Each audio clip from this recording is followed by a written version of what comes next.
বছরের শুরুতেই লাখো শিক্ষার্থীর হাতে যাচ্ছে নতুন বই। বদ্ধ মলাট খুলতেই কাঙ্ক্ষিত ঘ্রাণ আর নতুন দিনের স্বপ্নে বিভোর প্রাথমিক ও মাধ্যমিক স্তরের এসব শিক্ষার্থী। ১ জানুয়ারি শুক্রবার হওয়ায় পরদিন শনিবার শিক্ষার্থীদের হাতে পৌঁছাবে নতুন বই। আনুমানিক ৩৪-৩৫ কোটি বই আমরা এবার দিব ক্লাস 1 থেকে 9 পর্যন্ত। এবছর আমাদের প্রস্তুতি সম্পন্ন। ইতিমধ্যে আমাদের প্রায় 80% বই চলে গেছে স্ব উপজেলায়। এখন আমাদের সেই মহেন্দ্রক্ষণ।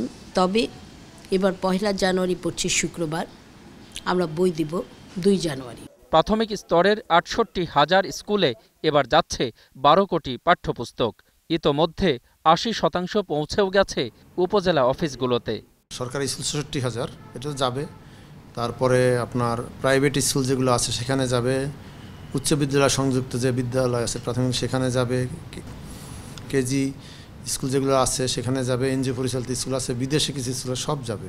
প্রায় আমাদের স্কুলের সংখ্যা সেই হিসেবে ধরতে গেলে প্রায় ১ লক্ষের কাছাকাছি স্কুলে আমাদের এই বই দেওয়া হয় এবং বইয়ের সংখ্যা প্রায় ১২ কোটি।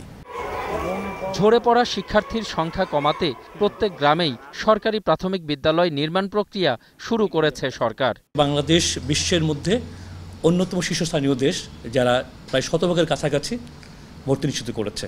এর বাইরেও আমরা জানি যে সমস্ত গ্রামে বিদ্যালয় নাই সেখানে বিদ্যালয় স্থাপন করার জন্য সরকার প্রকল্প নিয়েছে। পঞ্চগড়, তারপরে আমাদের লালমনিরহাট, কুড়িগ্রাম, এই ৩টি জেলায় আমরা যে অধুনালুপ্ত ছিটমহল আছে জনসংখ্যার ভিত্তিতে এবং দূরত্বের ভিত্তি বিবেচনা করে সে ব্যবস্থা নেওয়া হবে। অখিল পোদ্দার, ২১ টেলিভিশন, ঢাকা।